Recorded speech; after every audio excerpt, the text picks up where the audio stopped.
Hello, kings, brothers. In this video, I'm going to be sharing what I believe to be the missing piece that's preventing men from attracting their dream partner.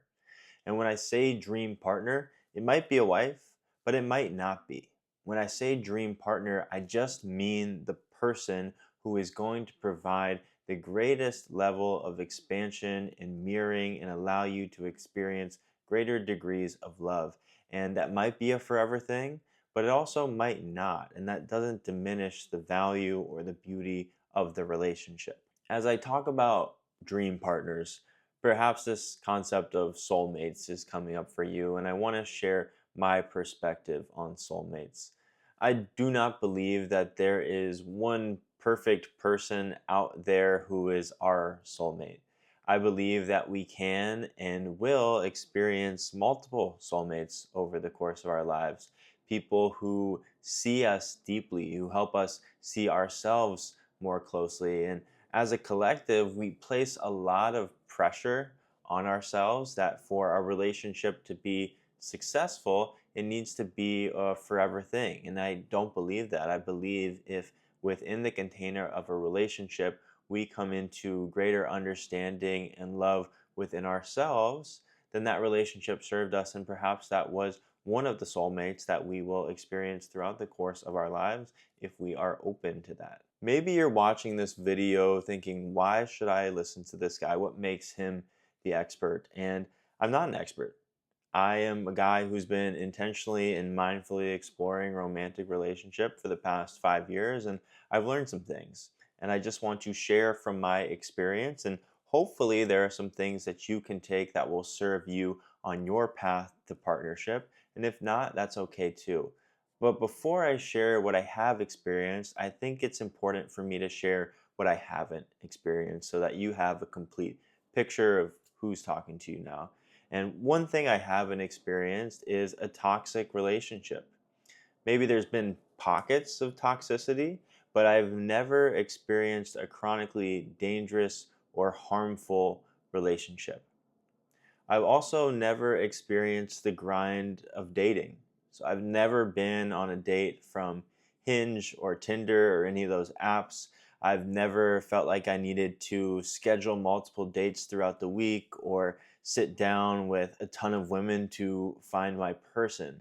Um, the relationships that I have experienced have naturally grown out of me pouring into myself and doing the things that I love in life, showing up to places that I want to be, exploring the things that I want to explore, and then my partners have presented themselves. And the final thing that I haven't experienced is chasing.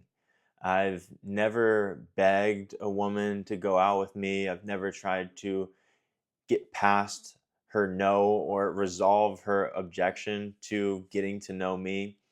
Everything has unfolded very naturally for me. And in this video, I'm hopefully going to share what's made that possible. I don't believe that dating has to be a grind for us to find our person in that season of life or forever. So that's what I haven't experienced. And this is what I have experienced is that each relationship has built on the last. Each subsequent woman has been a closer match, and she has communicated more openly. The exchange of love and affection has felt more natural and aligned with my natural state. And something else that I've experienced is that I've just known when my next partner shows up. And it's not just the same kind of knowing that comes from seeing an attractive woman. We know there are plenty of those out there.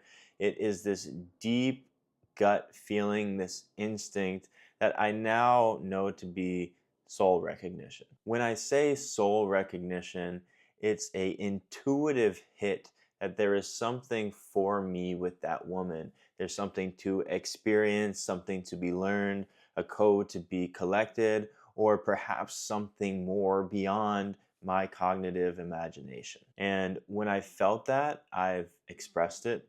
I haven't waited for her to come to me. I haven't just taken what I can get. I've gone for what I've wanted and I've gotten it. And in this video, I hope to share how that has been my experience, what I've been able to embody and own in myself that has created that for me. So let's talk about that. Let's talk about the missing piece, what the missing piece might be for you in finding that dream partner. And it's not a one liner, it's not how to play the game. It's not a master class on Riz. The reason I believe I've been able to experience multiple mature, fulfilling relationships is because of the internal work that I do, and specifically because of something called inner union. And I'll get to what inner union is in a moment, but first I want to talk about outer union. The traditional expression of outer union in our culture is marriage between a man and a woman, but it can certainly exist in same sex relationships too. But it's the marriage, the interweaving of masculine and feminine energies, two people coming together. That is outer union. And inner union is the interweaving of masculine and feminine energies within us as individuals. So we all have masculine and feminine energies.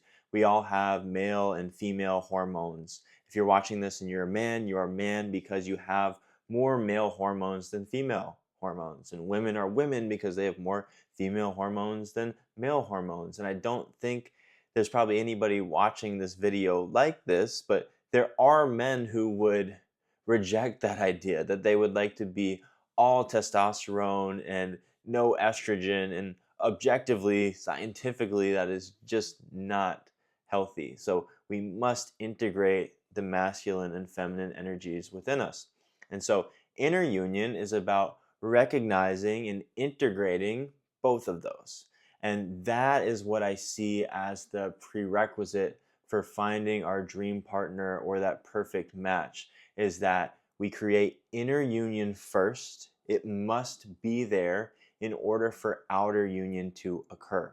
Our external world is simply a reflection of our internal world. And what inner union allows us to do is to approach relationship from desire and not from neediness, because we already have everything we need inside of us.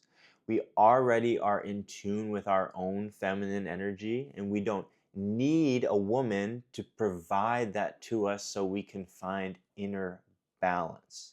She becomes a wonderful bonus to our lives, but never something that we need, never someone that we are dependent on. So, what most men need to experience inner union and thus be ready for outer union, for their dream partner, for their perfect match, is what's called a feminine awakening. And a feminine awakening is when we reconnect to the feminine energy that lives within us. And culture, society has been teaching men from birth to reject their feminine energy, that that's soft or that's gay or don't be a pussy. And for the first 28 years of my life, I was all masculine. I was very rigid. I was attached to my 5 year plan, and I was taking really specific steps in order to reach my goals. And I was pushing myself very hard in a lot of different areas of my life. And you know what? It worked. I was making multiple six figures, living in a beautiful home in San Diego with a view of the water, but there was something missing. And maybe you're watching this thinking, is he about to tell me that he's into dudes or that he wants to transition genders? And neither of those things is a part of my story, and they're not part of most stories of feminine awakenings. So the way it happened for me is I was on a yoga retreat, and I was just hanging out in the kitchen with the leader of the retreat, who was a woman who was building her coaching business. And at the time she was posting things about her first 10K week or 20K month. She was seeing a lot of early success in her business, and she was someone that I looked up to. I was thinking about starting my business at this time and hadn't made the leap yet. And we're just talking in the kitchen, having a casual conversation. And at one point, she stops and she says, "Yeah, I don't do anything hard." And this is while she's posting these incredible financial results from building her business. And I was shook. I was super triggered. I was like, how could it be that she's generating these results in her life, that she's happy, that she's living in flow, and she doesn't do anything hard. And so over the next couple days of the retreat, I sat with that. And when I got over my initial reaction, I started thinking how nice it would be if my life didn't have to be so hard all the time, if I didn't have to just push, push, push. And maybe my attachment to my plan wasn't making room for the divine plan in my life. And so this was the beginning of connecting to these really beautiful qualities of the feminine, such as surrender and receptivity, magnetism, allowing things to come to us, that lunar, more subdued energy. Whereas the masculine pole is really go and get it, make the plan, set the steps, follow them, go claim, attack, be on the offensive. And the feminine often just rests and receives. And so I was able to start to connect with those energies at this time. And while I was still excelling in my career, I made space in my life to start to set aside all of my plans and see if there were more creative plans that I could receive, plans that had been made for me, gifted to me by life, by source. And so this really deepened into my spiritual connection. And over the course of the next several months, my life really fell apart and opened up in ways that were both devastating and really exciting. And during that period of time, I had to learn how to care for myself, which is another aspect of the feminine that we must integrate to create inner union that leads to outer union. And so my life's falling apart and opening up. And through that, it's reconnecting me to my grief and my anger and my emotions, and being able to learn how to hold space for myself, first with a therapist and a coach, but learning how to do that for myself allowed me to become so much more self sufficient and not dependent on a woman to hold that emotional space for me, or to help me understand how I'm feeling, or to coax the emotions out that were hiding under the surface that needed to be processed. So, this emotional processing, this skill of being able to do this in a way that is not harmful to ourselves or others, that is not detrimental to our goals and our jobs, that is a very important skill that, unless we develop within ourselves, we will need it to be provided by a woman. And our neediness is not attractive to any woman. Our ability to hold ourselves, be self sufficient, is ultra attractive. So, as we're thinking of developing inner union, how can we provide the things for ourselves that we've historically outsourced to the women in our lives? Maybe it's romantic connections, maybe it's female friends, maybe it's your mom. The things that are being provided to you by the feminine, how can you provide those things for yourself? And until we learn to do that, we will always, always, always approach relationship from a place of neediness and not from desire, which is the healthy place to approach from. When we approach from neediness, we ask the woman to take on the responsibility that we should be taking on ourselves. Often that relationship becomes codependent. And no matter how wonderful that woman or that partner is, a codependent relationship has an expiration date, either on when the relationship ends or when you are holding on to it past its expiration date, when it is rotting in the fridge. If you are a man who is out there looking for your next partner, perhaps you're looking for the one, my recommendation based on my experience is to focus less on the tactics, on the pickup lines, and booking dates through Tinder and Hinge, and to focus more on yourself. Of what is it that you're looking for in a woman that you feel like you can't provide for yourself? And how can you spend time with yourself? How can you learn to take care of yourself in a new way that not only removes responsibility from your future partner, but also edifies the way that you feel about yourself? That also builds your self confidence in your ability to hold yourself in a world that will inevitably provide challenge to you.